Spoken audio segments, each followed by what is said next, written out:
Laurentiis. Non potremo avere migliore interlocutore, caro Claudio, in questo momento dell'originale The Must. Buon pomeriggio a Marco Lanzulite. Ciao Marco, grazie per essere oggi qui con noi. Grazie a voi e buon pomeriggio a voi. Ciao Marco, buongiorno. Come stai Marco? Bene, bene. Oggi bene, ti senti Must? Sì, infatti noi a diretta stiamo facendo buia.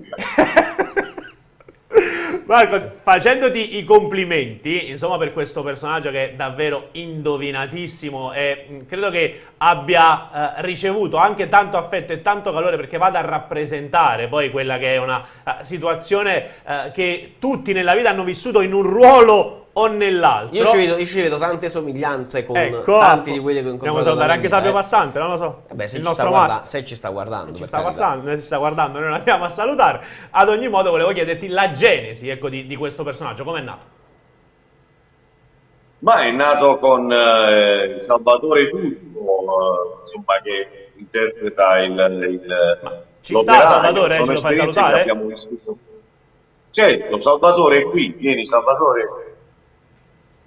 Sono esperienze che abbiamo vissuto un po' tutti, no? Nel mondo del lavoro, che insomma questo accade in tutti i settori. E lui fa il succube, diciamo, di questo. Non esagerato. Un operaio, abbiamo detto già. Buon pomeriggio ovviamente a Salvatore Turco, grazie anche a te Salvatore per essere oggi qui con noi. Che effetto vi fa a questo punto, perché immagino poi che i dialoghi, gli sketch di The Must siano, ecco, pensati da entrambi, che effetto vi fa questo manifesto? Andiamolo un attimo a inquadrare, vediamo se Emanuele Bernardo può farlo vedere anche a loro che ci stanno seguendo in questo momento. Ecco, Aurelio De Laurentiis, Iston Apiert VV, citazione chiaramente, insomma, legata al personaggio di The Must. Che effetto vi fa? No, più che altro, come si dice dalle nostre parti, quando non si può far sapere una cosa, non mettiamo i manifesti. Invece qua la mix praticamente li hanno fatti. Il fatto che la frase reciti che campeggia sul manifesto Iston Apiert VV dovrebbe essere un po' il mood di tutti i presidenti, no? Perché in effetti la squadra a livello contrattuale del presidente, ma le squadre sono di tutti, sono dei tifosi. Poi per quanto riguarda il manifesto è invece un altro mondo, cioè che forse le ultime vicende di calciomercato, in ultima, non per importanza, vedi Mertens che lo portano lontano da Napoli, non hanno fatto piacere sicuramente. Chissà come andrà a finire, voi che siete informati, che sapete?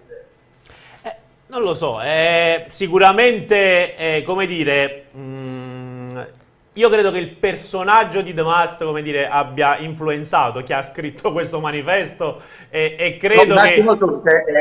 È il presidente che ha influenzato The Must o è il contrario? Lo chiedo io a voi a questo punto. Bella domanda. Lo chiedo io a voi a questo punto. Magari speriamo che questo manifesto possa essere, diciamo così, da sprona al presidente, perché poi alla fine comunque sarà un nuovo campionato, saremo in Champions, entreranno altri soldi, il presidente ha sempre investito nei giovani e quindi insomma che cambiano, sperando prima o poi possa vincere qualcosa, lo scudetto, perché poi qualche Coppa Italia la mangi un po' questo scudetto. Quindi questo manifesto possa essere da sprone al presidente che sta qui con noi, insomma, con questa squadra, con questa società, e finalmente i tifosi possono gioire di qualche piacere in più, ecco. Ecco, ma Marco, ma Aurelio De Laurentiis con The Must come si troverebbe? Ci sarebbe alchimia tra i due? Lo chiedo anche a Salvatore il vessato, tra virgolette. È una buona idea questa, è un'ottima idea. Molto, perché comunque The Must, la filosofia di The Must è quella di cercare di pagare di meno, di sfruttare la situazione, insomma è quello che vivono tutti. Non si trovano operai, ci sono tanti must che lamentano questo fatto che non si trovano operai, danno colpa al reddito di cittadinanza perché nessuno vuole lavorare, vogliono i soldi gratis, eccetera, eccetera. Diciamo che l'operaio è un po' come è stato il terzino sinistro per il Napoli fino adesso. Finalmente l'abbiano trovato. Oddio, Gulam, più che vessato, è stato quello che, come dire, è l'operaio che manda sempre il certificato e non si presenta mai al lavoro. Che è riuscito anche a fregare Damast, perché sempre infortunato ha pagato molto esatto, bene. Esatto, sempre a livello di certificati e non si è mai presentato. Insomma, sono anni che noi abbiamo visto, abbiamo immaginato, ecco, un Giuntoli Ramingo in tutta Europa che cercava questo terzino sinistro, non lo trovava, non lo trovava, e poi pare che qualche terzino sinistro c'era. Ragazzi, Claudio, se non ci sono altre domande, ovviamente guarda, posso semplicemente dire che su qualsiasi social io trovo i video di Ultimo Stadio di Must e che sono seguitissimi, ma cosa dobbiamo aspettarci nel prossimo video? Che poi io lo aspetto, io aspetto. A me la sigla fa impazzire. Io ho le notifiche accese. La sigla fa impazzire. No, ci saranno sicuramente altri video, poi approfittiamo per salutare tutti quelli che ci seguono, ci scrivono tantissimo dall'estero, ragazzi, i napoletani stanno in tutto il mondo, ci scrivono ovunque, dall'Australia, all'America, insomma ci saranno altri video sicuramente anche dove seguiremo insomma le vicende di Damast e poi operai.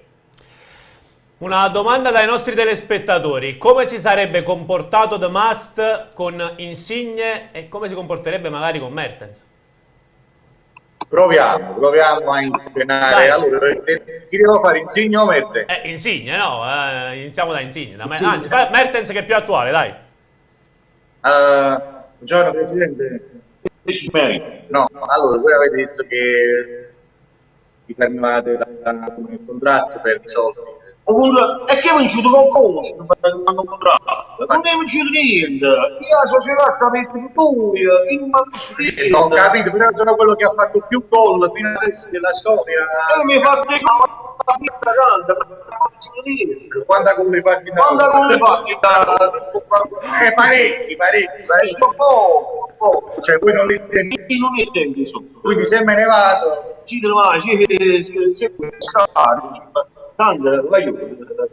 Presidente, ma lui è nato a Napoli, Presidente, è nato a Napoli. Ciro. Se sei contento di giocare a Napoli, ma faccio un battone per Napoli. Ho capito, ma non è che possa faccia senza soldi, ma faccio sulle passe. Credo di meritare il pigione, Presidente. Come? Il pigione, Ciro, come lo paga? Se non... Il pigione? Ma tengo pure un figlio. Almeno si miliardari ancora di accattare una casa. Non si è legato a Napoli, il problema è che... No, per caso, ma conoscete l'indirizzo dello spicchio dove sta Benzema? Perché come bicchiaria, insomma, a me piacerebbe avere un tipo diverso del genere. Te lo possiamo far avere, Ciro. Grazie mille a Marco Lanzuisi e a Salvatore Turco, complimenti ragazzi. Grazie a voi, buon lavoro, forza Napoli. Sempre. Sempre forza Napoli. Ciao ragazzi, buona giornata. Ciao, grazie.